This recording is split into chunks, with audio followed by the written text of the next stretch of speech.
керек бийликечи, чынындачы. Келсе, бизге албетте арзанчылык болуп турган болсо, эгер Садыр Нуркожоевичке келип премьер-министр болуп жаңы жардам бере турган болсо, анда сонун болот. Арзанчылык жагын, бияк жагын Райым Матраимов бизге элге камсыздап берсе, арзанчылык жагын Аллах Тааланын күч кубаты менен.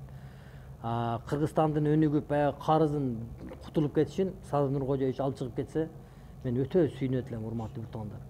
Депутаттар эмнеге мунун баягы кара болуп калган жери ошол Атамбаевдин баягы элдердин жаман көрүп калган, эл жаман көрбөш керек, эл адамдын жүрөгүн угуш керек. Мен жүрөгүмү угутуп бага паткалимчилик кылган деле жерим жок. Бирок имандуу, ибадатта толук адам адашпайт эч качан. Ойлойм Кыргызстанга келсе, мына Кыргызстанда бизде оңолуу болот, Кудайым буйрса. Бул атайын ушундай Райымга кысылып болгон үчүн айтып атпайбы, мен угушумча айтат. Азыр казакстандыктар Райымды бизге келип иште, мына бизди кыл деп ушундай алып кетти деп. Колдоо бар, алтындын паркы жок деп өз чыгарып атабыз да. Мисалы үчүн ал кылмышкер деп камалды, көп үйлөрүн алып тарттырып алдырып койду. Бирок акырында уже сот чечими таза деп чыгарды. Бирок муну мен колдойм. Биртугандардын баары эле колдош керек. Кыргызстанга келип Кыргызстандын оңоп баардыгыбыз арзанчылык болсо кандай сонун болот, урматтуу биртугандар. Сонун жашоо болот. Кудайым берсе баары Алладан болот. Бирок ушу депутаттар чимчип айтып атат го, Райым келсе жакшы кандай болот деп, окшогон мен адамдар барбы жокпу депчи. Мен ачык эле айтат элем, урматтуу биртугандарым, урматтуу кыргыз элим. Баягы башканы укпаңыздар, бирөөнү жамандап төө туду дез эле кете бербестен, ушу колдоо бар ушундай чыган жигиттерибизди биз колдоп калышыбыз керек.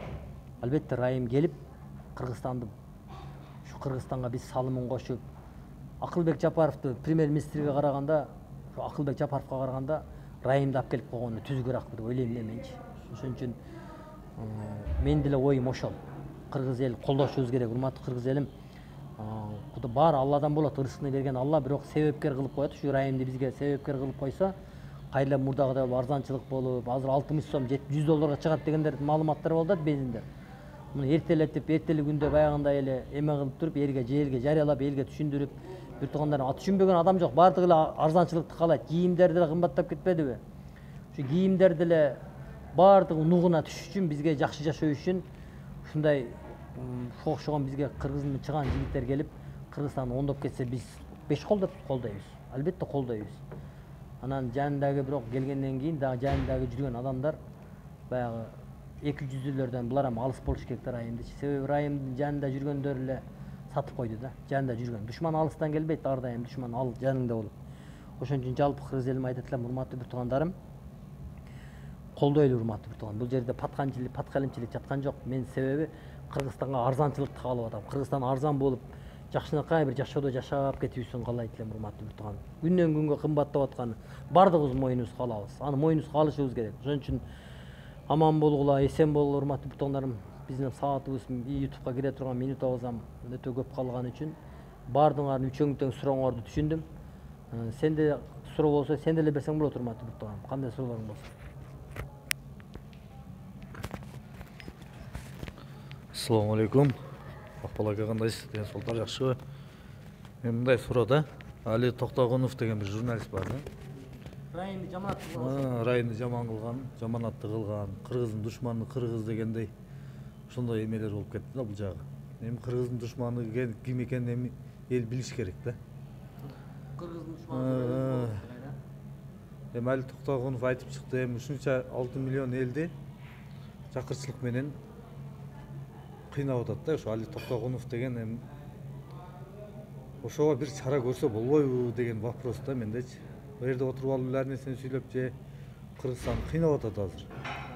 Азыркы бийликке мен оюм, жеке оюм, кайра Райымды алып келсе болбойбу дегенчи. Элди алып келсе ушу эл дагы кыйналбайт. Азыр бензин баасы 63 сом болуп атат.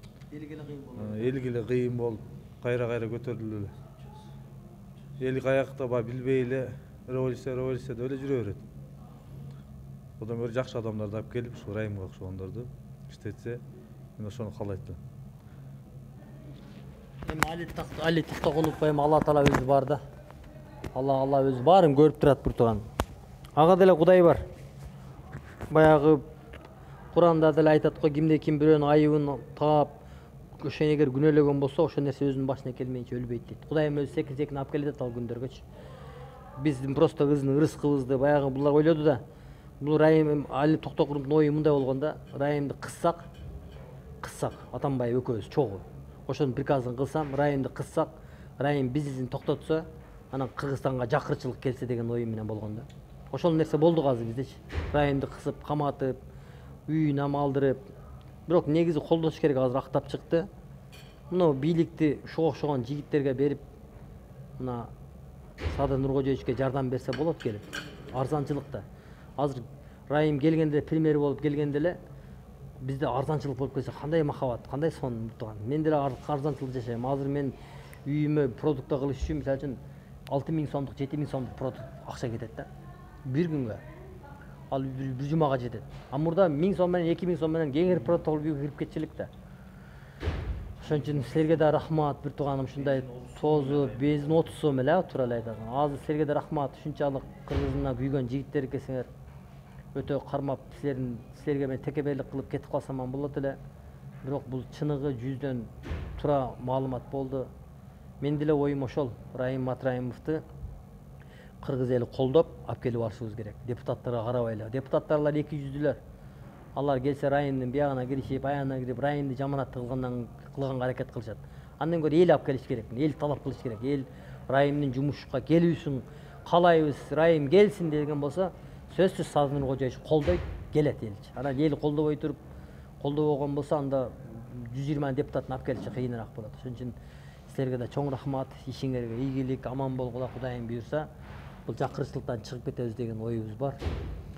Ошон үчүн аман болгула кыргыз элим, урматтуу бир туугандарым, бирөөнүн айткан сөзү менен кетпегиле. Ошон үчүн бардыгыбыз бир болсок, ошондо биз утабыз, урматтуу бир туугандар. Анан кийин биз бөлүнө бере турган болсок, анда биз кыйла эле уткурабыз. Мына күндөн күнгө эмелер, продуктлар ары кымбаттап атат.